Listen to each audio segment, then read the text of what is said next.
فهم انهيار النظام المصرفي والنظام المالي العالمي. La crise financière qui a débuté au hasard en 2008, liée à ce qu'on a appelé les crises des subprimes, concernant le marché de crédit immobilier. La crise s'est ensuite diffusée à tout le système financier. Cette crise rappelle bien celle de 1929, mais avec bien des écarts de contexte et disons peut-être entre parenthèses de caractère. La financiarisation accrue de l'économie mondiale et une baisse continue du marché sans rebond. Aujourd'hui, les investisseurs parlent davantage de crash rampant, c'est-à-dire que la vitesse du crash n'est pas aussi rapide que celle de 1929, mais seulement peut-être la médiatisation qui a créé ce phénomène. Mais la question qui se pose, n'étant pas en face d'un effondrement du système financier, au lieu de parler d'une crise se limitant au système financier, étant donné la financiarisation, comme on l'a déjà dit, la financiarisation accrue de l'économie mondiale, où ce n'est qu'une crise passagère, vu la capacité du capitalisme à absorber les crises qu'il le renforce et dans l'histoire qu'il a renforcé plutôt, qu'il l'affaiblit. Où peut-on parler d'un changement de leadership des IASA vers d'autres régions telles la Chine? Ou pourquoi ne pas parler d'une ruse du capitalisme et des entreprises pour se débarrasser des fardeaux sociales afin d'être plus compétitives et que la surmédiatisation est un moyen de faire accepter les sacrifices demandés aux citoyens du monde. Et bien sûr, qu'en étant du Maroc, Maghreb et le monde arabe et musulman. Occasion de se relever ou c'est trop tard. La conférence du professeur Abdelkader Mendali est une occasion de débattre ce sujet à partir d'une thèse raffinée par le conférencier depuis plusieurs années. Et dont le tutoir du CERSO a eu l'occasion d'écouter il y a environ 2 années. Nous remercions M. Mendali d'avoir l'amabilité de nous associer de ses préoccupations intellectuelles et nous espérons que le débat qui va suivre cette conférence sera enrichissant et laborieux pour une bonne compréhension de notre époque et des circonstances dans lesquelles notre pays est confronté ou il sera confronté. Avant de passer la parole à M. Abdelkader Mendali, rappelons quelques lignes de son CV qui est très riche. Je donnerai quelques références seulement. Il était entre 85 et 99 président de l'École supérieure de gestion de Tours-Poitiers. Avant, puis professeur de l'École supérieure de gestion toujours à Tours de France entre 90 et 94. Et maître de conférence à Paris entre 1988 et 1989. Il a assumé plusieurs fonctions, professeur de finances internationales et droit financier, président managing de droit financier, président managing directeur. Il est consultant associé au cabinet Léopold Mendes, avocat de Paris, France. Le champ de compétences et de domaine de recherche, c'est les finances, dans le domaine de finances et de finances internationales, les marchés financiers, l'économie mondiale, et dans la finance islamique, théorie de l'intérêt, système bancaire et financier musulman, produits et marchés financiers. Il a plusieurs travaux qui a déjà écrit dans le domaine de recherche, rappelant quelques travaux de recherche. L'influence du niveau et des variations des taux d'intérêt sur les marges bénéficiaires des banques, diagnostic préventif des difficultés des entreprises, les financements ou bien le financement des entreprises publiques et plusieurs d'autres travaux. Je passe maintenant la parole à M. Professeur avec en le remerciant. Bismillahirrahmanirrahim, wassalatu wassalamu ala rasoulih karim. Chère assistance, Madame, Mademoiselle, Messieurs, je suis extrêmement heureux de me retrouver pour la 2e fois au sein de ce centre pour développer cette conférence sur un thème quasiment identique qui secoue la planète actuellement. Pour aller très vite, puisque j'ai qu'une heure de temps pour développer donc, en fait, l'ensemble des éléments, je vais rappeler quand même un point. C'est l'extrait ici d'une conférence du 24 avril 2007 à la faculté de droit et sciences économiques de Rabat. C'est le résumé d'une conférence que j'ai animée là-bas et qui s'intitulait déjà les marchés financiers vers une crise majeure. Et j'avais précisé à l'époque que l'économie moderne va connaître une crise majeure sans précédent dans l'histoire. Elle n'a pas d'équivalent. Ça veut dire que la crise de 1929, c'est un euphémisme à côté. Cette crise, donc j'avais développé un peu les éléments. Elle va apparaître sous forme d'une crise bancaire liée au crédit du subprime, parce que nous on les connaissait déjà à l'époque. Elle revêtira rapidement un caractère systémique dans la mesure où les crédits subprimes ainsi qu'une grande partie de la dette américaine a été diffusée au sein de la planète entière. Donc, dans un premier temps, nous allons assister à un degré extrême de manipulation de l'information, et j'insiste sur cet élément parce que depuis cette crise, on vit ce qu'on appelle la manipulation de l'information. Tout ce qui est diffusé dans les médias anglo-saxons est faux. Le taux de chômage est faux, le taux de croissance est faux, la dette elle-même est fausse.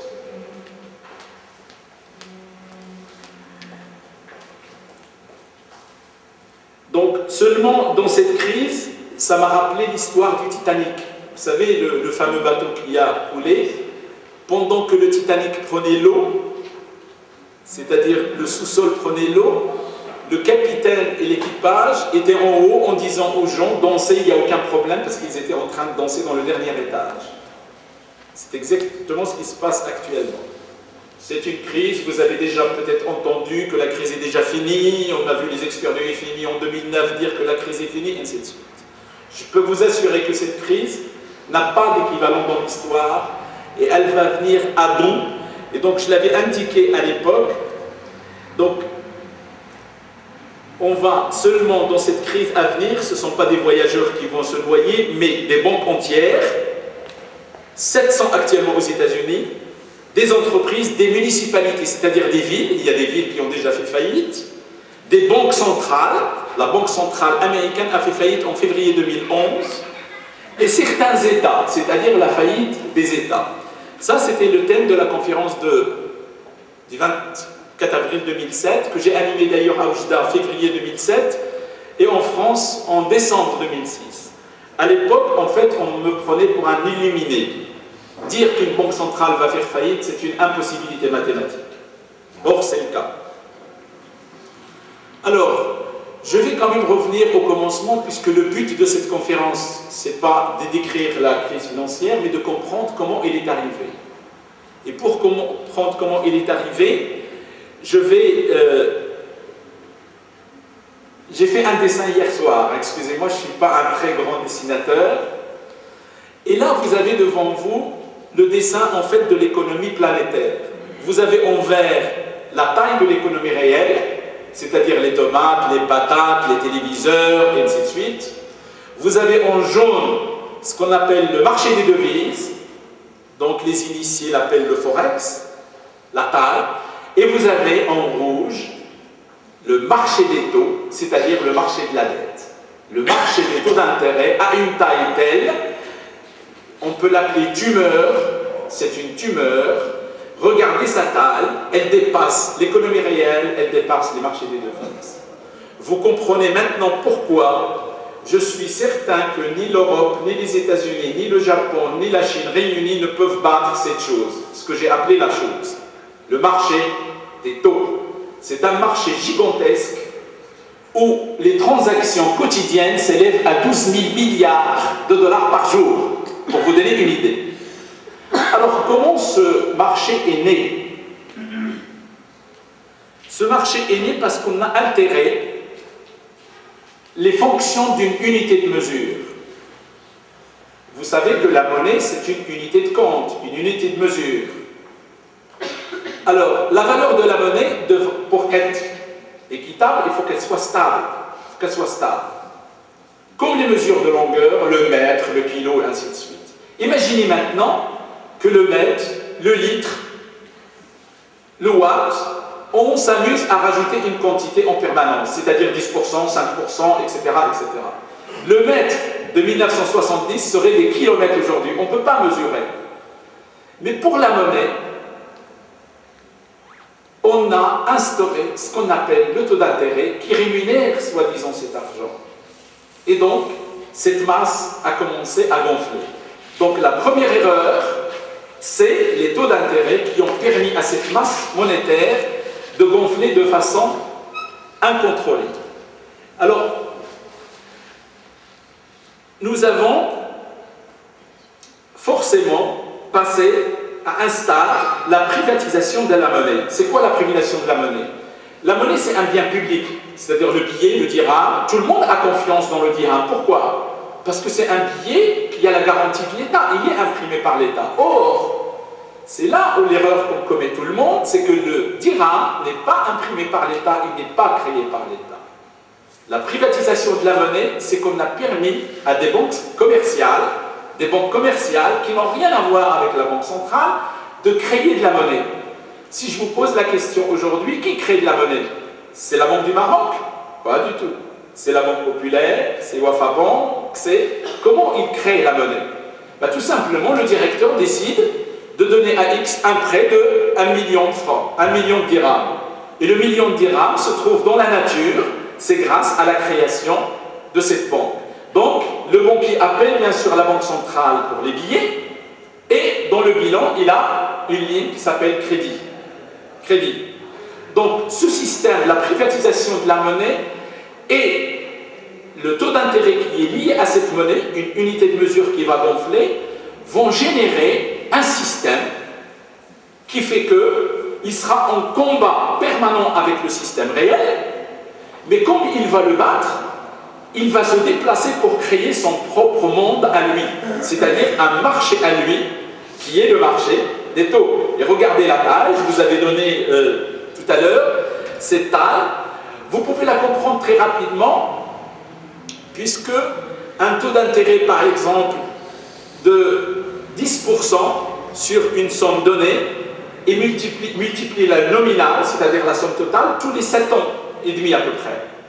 Imaginez, si je vous dis les taux d'intérêt depuis l'an 0, et nous sommes en 2008, quelle est la valeur exacte d'un dirham né en l'an 0 aujourd'hui avec un taux d'intérêt de 6%? C'est 175 milliards le poids de la Terre. C'est-à-dire que vous prenez la Terre et vous la pesez 175 milliards de fois. Et il y a ce qu'on appelle la règle 72, Einstein, donc les étudiants, j'ai appris qu'ils ne la connaissaient pas. Donc Einstein, le fameux physicien américain, il avait instauré une règle qui s'appelait la règle 72. Qu'est-ce qu'elle dit cette règle? Tout simplement, il a dit d'abord que les taux d'intérêt composés est la chose la plus puissante au monde. Il ne s'est pas trompé sur ce point, puisqu'il dit qu'un capital, en fait, pour connaître quand est-ce qu'un capital double de valeur, il suffit de prendre 72 et vous divisez par le taux d'intérêt et vous trouvez donc la durée laquelle le capital. Je vous ai fait à côté ici un tableau qui vous permet, pour un taux d'intérêt de 3%, de 4%, de 5%, de 6%, de 7%, donc quand on divise, au bout de combien de temps, en fait, le capital, il double. Donc ça, c'est une règle que vous pouvez appliquer. Tout le monde, en fait, ne connaissait pas cette règle qu'il avait, en fait, instaurée dans les années, je pense que c'était dans les années 30 ou les années 40. Et là, on regarde bien que ce système est le système le plus puissant du monde. Pourquoi? Regardez, parce qu'il génère... Pardon?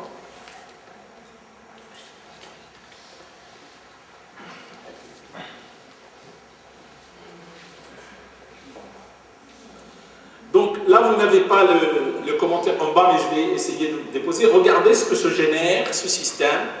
Vous avez en bas, en ligne noire, un petit placement. Un petit placement. Vous avez en orange, ce qu'on appelle les intérêts, et vous avez en fait, en rouge, les intérêts composés. Regardez une somme, par exemple de 10, au bout de 50 ans, elle est multipliée par 200. Une somme de 10 est multipliée par 200 au bout de 50 ans. C'est ça les intérêts composés. Donc vous pouvez comprendre maintenant la création d'un marché, ce que j'ai appelé une chose, donc un monstre qui est le marché des taux, à côté d'une économie réelle, en fait d'une taille très très très limitée.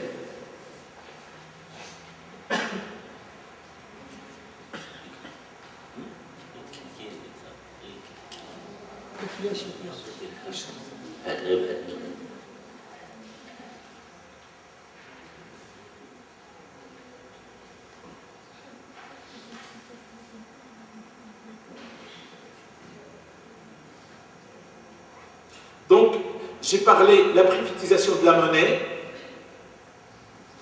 et après la privatisation de la monnaie, puisqu'on l'a confiée à une institution privée qui est la banque commerciale, nous avons assisté à ce qu'on appelle la scripturalisation des instruments financiers. Parce que quand vous réfléchissez, le Maroc, ce n'est pas encore le cas, mais en Europe et aux États-Unis, ce n'est pas le billet de banque qui circule, c'est des cartes de crédit, c'est des chèques. Donc c'est des chèques, par exemple, il suffit que la banque vous remette un carnet de chèques et vous commencez à créer de la monnaie. Vous mettez une somme de 1000 dirhams et donc vous payez quelqu'un avec. Vous prenez un système réel, donc vous créez ce qu'on appelle la fausse monnaie. À partir du moment où la Banque centrale a confié aux banques commerciales la création de la monnaie, on a commencé à créer de la fausse monnaie. C'est quoi la fausse monnaie? C'est une monnaie qui n'a pas d'équivalent dans le système réel. Elle n'a pas d'équivalent. Est-ce que vous arrivez à me suivre? Elle n'a pas d'équivalent. C'est-à-dire les banques commencent à créer de la monnaie via le crédit. Donc elles mettent des lignes de crédit, elles maquillent les comptes. C'est le cas aux États-Unis, puisque c'est le pays qui a inventé le système. Depuis les accords de Bretton Woods 1945, donc les banques émettent ce qu'on appelle un billet sans contrepartie économique. Donc, ce système, grâce à la monnaie scripturale, en fait, permet de cacher cette chose. Donc, si on regarde actuellement dans la société, pour nous, tout va bien. Il n'y a aucun problème. Il y a le dirham, il y a les chèques, il y a les banques et tout ça, il y a les échanges. Rien d'anormal.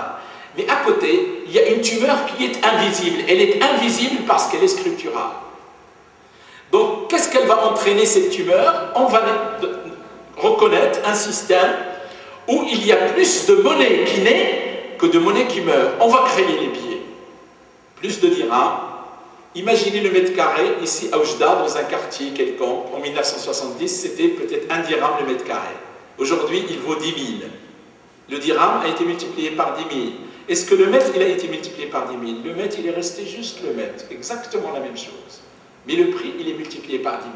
Vous allez me dire, c'est l'inflation, c'est la rémunération de l'argent et tout ça. On va y venir pour vous montrer en fait le côté déraisonnable de la chose. C'est uniquement le système à intérêt qui oblige la monnaie à grossir. Elle est condamnée à grossir.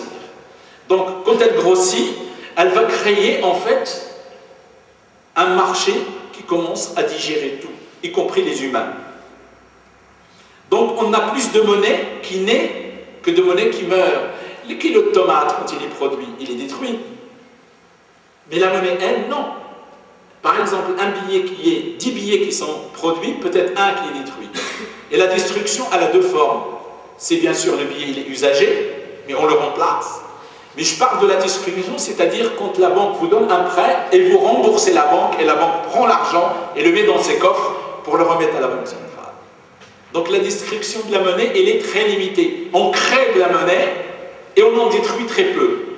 Et à côté, pourquoi? Tout simplement parce que on donne des crédits, des nouveaux crédits, alors que les anciens donc, ne sont pas encore remboursés.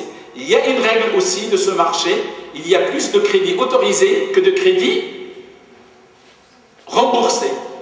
Et donc vous voyez la dette, le marché de la dette qui gonfle. Vous comprenez pourquoi le marché de la dette gonfle? Il est aidé par deux choses, par la création monétaire et bien sûr, in fine, par la création de la dette.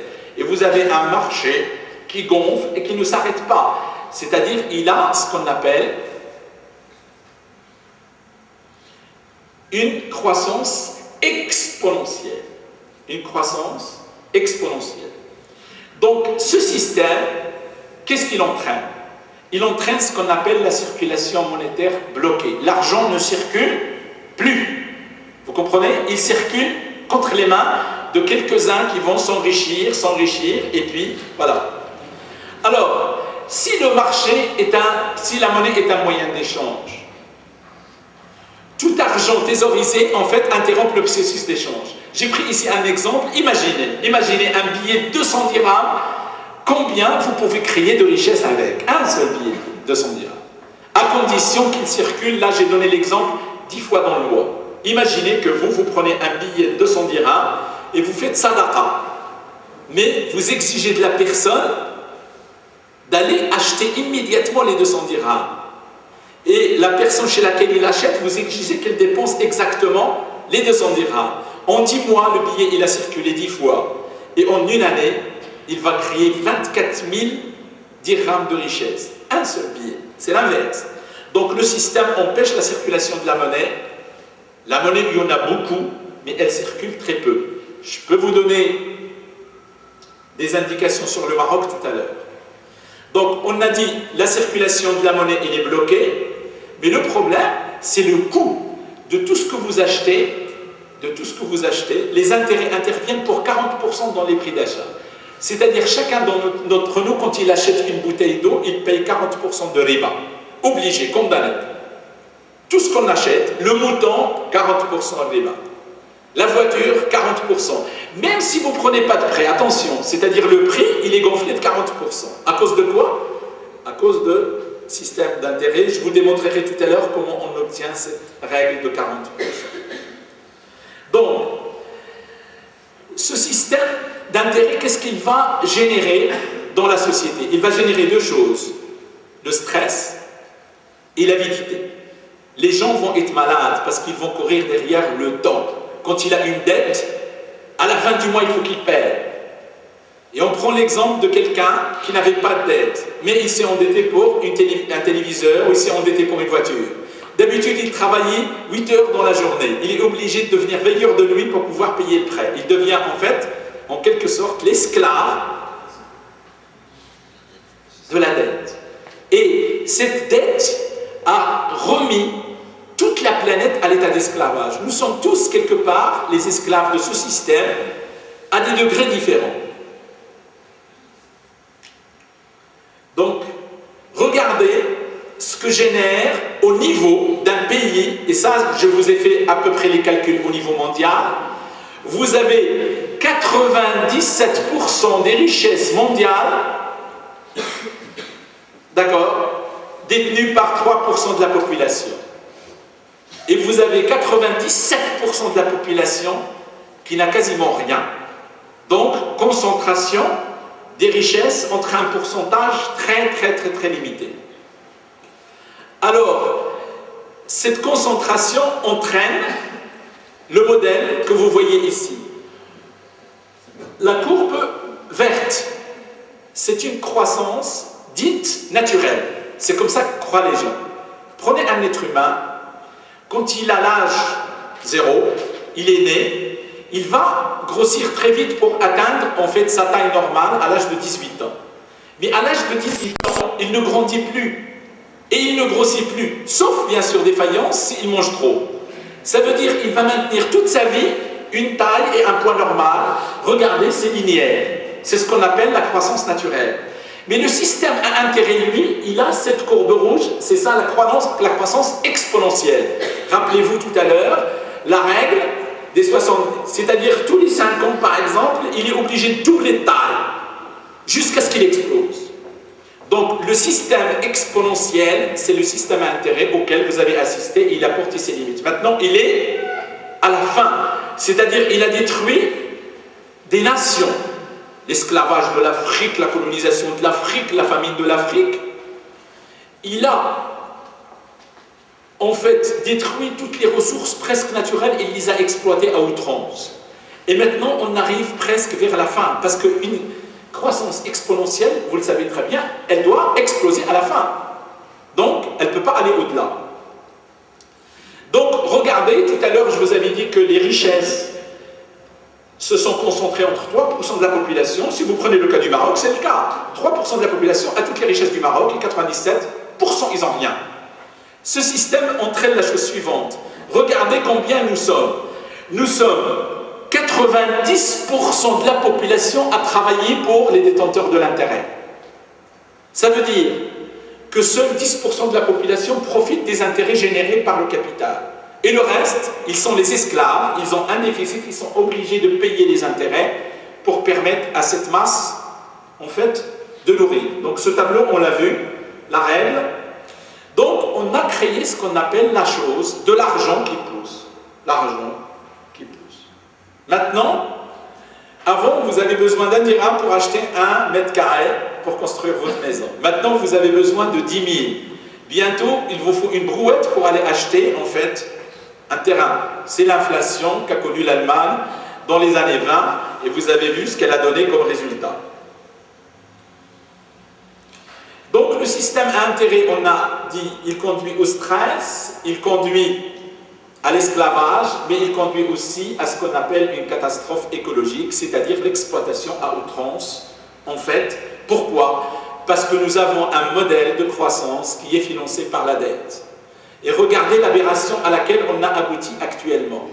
Par exemple, au Maroc, certains experts financiers, officiellement, ils sont fiers de voir le Maroc aller s'endetter sur le marché, celui que je vous ai montré, le marché rouge, parce qu'ils disent on va financer la croissance. Regardez le côté ridicule de la chose. Vous vous endettez à 7% pour créer une croissance de 2%. Ça veut dire que vous détruisez de la valeur. Nous avons fait un calcul, chaque dette apportée de l'extérieur d'un pays, quand elle crée 1% de croissance, elle en détruit 2,5%. 2,5%. Donc il faut être quelqu'un de pas sensé pour aller s'endetter à l'extérieur déjà. Alors, si on ne s'endette pas à l'extérieur, vous allez me dire, le Maroc c'est un pays pauvre. C'est un pays pauvre, comment il peut créer de l'activité sans s'endetter? La question, c'est la question que j'ai posée tout à l'heure, c'est le fameux dirham qui a circulé 10 fois. Regardez ce qu'il a créé comme richesse. Et je vais vous donner en fait la preuve d'un miracle qui a été interdit. Dans les années 30, il y avait une crise majeure, vous le savez très bien en Europe, et dans un petit village qui s'appelle Vogel, dans le Tyrol autrichien, il y a un maire, il avait 4500 habitants. 4500 habitants, tous au chômage. La misère, ils étaient en train de déterrer des racines pour manger, parce qu'il y avait la famine. Qu'est-ce qu'il a fait ce maire? Il avait lu, en fait, la pensée d'un certain Silvio Gesell, qui lui-même s'est inspiré du système musulman à l'époque. Il a instauré 3 règles. La première règle, c'est que la masse monétaire n'a pas d'intérêt, c'est-à-dire l'intérêt il est égal à 0. La deuxième règle, la masse monétaire ne doit pas croître plus gros que le monde réel, c'est-à-dire que la production nationale. Et la dernière règle, c'est obliger la monnaie à circuler, c'est-à-dire lui imposer une taxe. Et cette taxe qu'il a imposée, c'est 1%. Je vous explique. Si vous avez un billet de 100 shillings, il y a la date dessus de la création monétaire. Si vous ne l'utilisez pas dans le mois, vous payez une taxe de 1%. Donc du coup, à la fin de l'année, si vous avez un billet de 100 shillings et vous ne l'avez pas utilisé, vous payez une taxe de 12%. Les gens commençaient à réfléchir. Ils disent, au lieu de payer la taxe, je vais dépenser mon argent. J'achète l'armoire, j'achète ceci, etc. Je vous assure, au bout de 2 ans, il ne restait plus aucun chômeur dans ce petit village. Tout le monde travaillait. Le village, il s'est auto-enrichi tout seul, à tel point qu'ils ont construit un super pont pour rentrer dans la ville. Mais ce miracle a été arrêté net. Pourquoi? Parce que la Banque d'Autriche, la Banque centrale d'Autriche, a déposé plainte contre ce maire parce qu'il créait de la monnaie qui n'est pas la leur, la monnaie à intérêt. Donc, ils ont condamné la mairie de cesser cette activité. Et pourtant, le village a prospéré de façon incroyable. D'accord? J'ai un exemple qui est équivalent. Vous savez que dans le système financier musulman, nous avons zakat qui est de 2,5%. Son rôle premier, c'est empêcher la monnaie de dormir. Il faut qu'elle circule. Mais si vous réfléchissez, ce système va beaucoup plus loin. Tout à l'heure, je vous ai parlé du système à intérêt qui permet à la monnaie de gonfler. Vous avez vu comment elle gonfle avec les intérêts. Parce que si vous prenez 10 000 dirhams, vous les déposez en banque, à 10%, et vous les oubliez, au bout de 7 ans, vous allez trouver le double, 20 000 dirhams. Vous allez dire, c'est bon, j'ai 20 000 dirhams au bout de 7 ans et demi, donc c'est une richesse. Donc la masse monétaire a gonflé.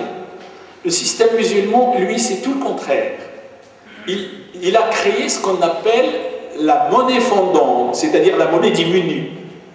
Elle diminue avec quoi? Avec 2,5% de zakat, mais aussi avec sadaqa. Sadaqa. Je me suis amusé à faire un calcul pendant le mois de Ramadan. C'est le meilleur exemple que je peux vous donner. Pendant le mois de Ramadan, l'activité est multipliée par 6. Le chômage diminue de 50% au Maroc. Dans tout le Maroc. Juste un mois.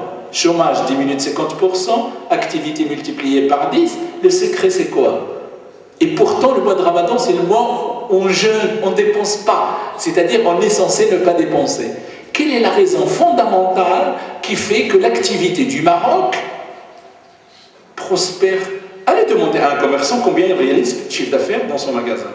Il réalise 6 fois son chiffre d'affaires habituel, 6 fois son bénéfice, n'importe quel commerçant. Les jeunes, même ceux qui ne travaillaient pas, trouvent un travail, ils vendent quelque chose. Vous avez vu, tout le monde vend, tout le monde devient commerçant. Quelle est la raison, le secret de cette activité qui se multiplie par 6? Une seule, sadaqa. L'argent circule, on devient généreux. On voit une dame, on achète 1 kilo de viande, j'ai 100 dirhams, on lui donne. C'est-à-dire les gens dépensent, laissent l'argent circuler.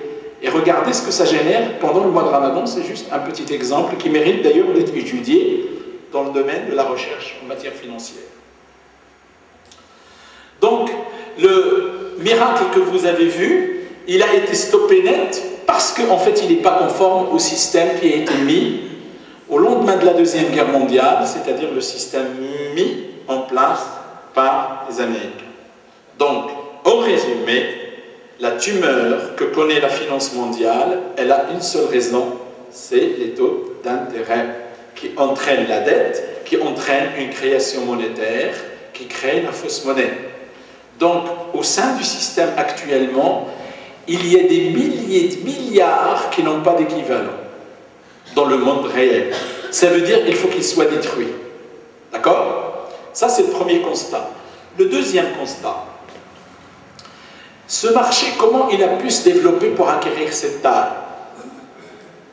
Tout simplement parce qu'on a inventé des instruments, ce qu'on appelle les produits dérivés qui multiplient la chose. Avant, on avait une opération achat-vente. On achète et on vend. Il y avait même le troc. J'échange cette bouteille contre ce verre. La monnaie a été créée pour faciliter cet échange. Donc, elle devait être stable. À l'époque, on s'intéressait à l'or comme monnaie, comme base monétaire. L'or, c'était une monnaie idéale. Pourquoi? Parce qu'on ne peut pas la fabriquer dans l'usine à côté. C'est impossible. Donc sa quantité, vous ne pouvez pas changer sa quantité. Par contre, le billet de banque, vous pouvez créer une imprimerie, il y a même des escrocs qui copient la monnaie et puis créent. Donc c'est de la fausse monnaie. Donc, au départ, on avait une opération achat-vente facilitée par la monnaie, et puis on a donné naissance à ce qu'on appelle les produits dérivés. Ces produits dérivés n'ont rien à voir avec le monde réel. Parce que quand vous avez la production, par exemple, d'un baril de pétrole, il est vendu sur le marché du pétrole, il y a 1000 barils en produits dérivés, en options sur le marché à côté. C'est quoi cette option? Ça veut dire que vous vous engagez à acheter, par exemple, du pétrole alors que vous n'en avez pas besoin. C'est juste pour la spéculation. Ce qui est génial dans ces produits dérivés, c'est que vous payez une petite prime. Vous ne payez pas le prix du baril. Vous payez juste peut-être... La dette des États-Unis, d'après mes premiers calculs, s'élève tout simplement à 1550 000 milliards de dollars. Il s'agit de la dette du privé, la dette du public, c'est-à-dire les États, et la dette de l'État fédéral. La dette de l'État fédéral qu'on vous affiche, elle est toute petite.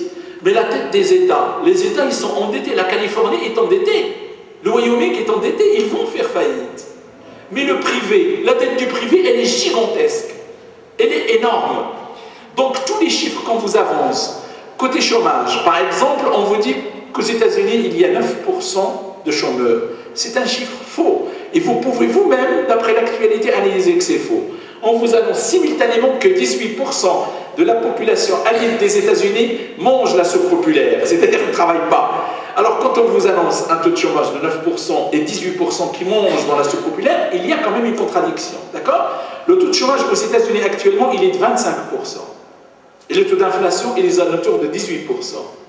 Mais ça, vous allez le découvrir juste après les élections des États-Unis qui vont avoir lieu. C'est-à-dire, cette crise, elle va exploser, elle va être visible, comme en Europe, elle va être visible aux États-Unis après les élections.